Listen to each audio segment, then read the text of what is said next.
Welcome back to EnfinityCast, where we walk the liminal spaces between what is known and what is felt. Have you ever experienced a sudden, inexplicable drain, a fatigue so profound that no amount of sleep can fix it, or a persistent cloud of negativity you just can't seem to shake? Tonight, we consider a disturbing possibility, that you might not be alone in your own skin. We're talking about astral parasites, spiritual leeches. And here to help me dissect this unsettling topic is my co-host, the ever-insightful Orin Strath. It's a pleasure, Vesper, though the topic itself is anything but. The concept is ancient, appearing in various forms across countless cultures.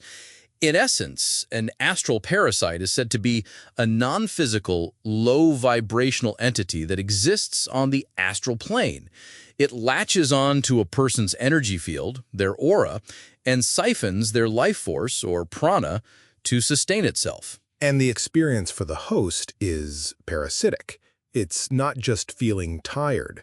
Reports describe sudden bouts of anxiety, intrusive negative thoughts, emotional volatility, even recurring nightmares. It's as if something is actively stirring the pot of your deepest fears, making you a more palatable meal. Exactly. From a purely esoteric viewpoint, these entities are opportunistic predators. They're drawn to weakened auras, trauma, prolonged stress, substance abuse, deep-seated depression. These create fissures in our spiritual defenses, like cracks in a wall that let the cold in. The parasite slips through and attaches, feeding on the very emotional energy that attracted it in the first place. But Orin, let's pull back the veil for a moment.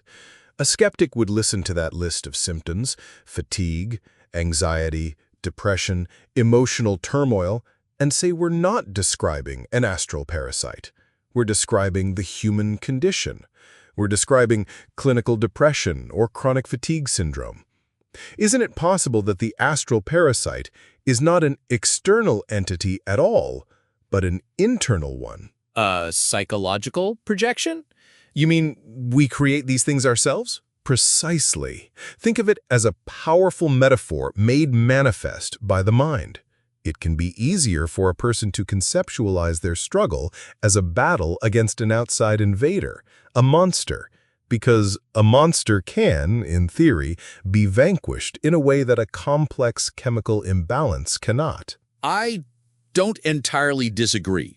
The mind is more powerful than we comprehend. But I would propose a third option, that it's not a case of either or. What if both are true? What if our psychological state, our depression and anxiety, doesn't create the monster, but instead it rings a dinner bell across the astral plane? So our inner demons unlock the door for our outer ones. Perhaps. The negative thought patterns and emotional distress could alter our energetic frequency, making us visible and vulnerable to entities that resonate with that same frequency. The psychological state is the wound, and the parasite is the subsequent infection. One enables the other. It's a chilling thought, because in the end, it almost doesn't matter which is true. Whether it's a projection of the self or an attack from the other, the feeling is the same. The sense of being drained, of being haunted. It leaves us with a final, unsettling question for our listeners.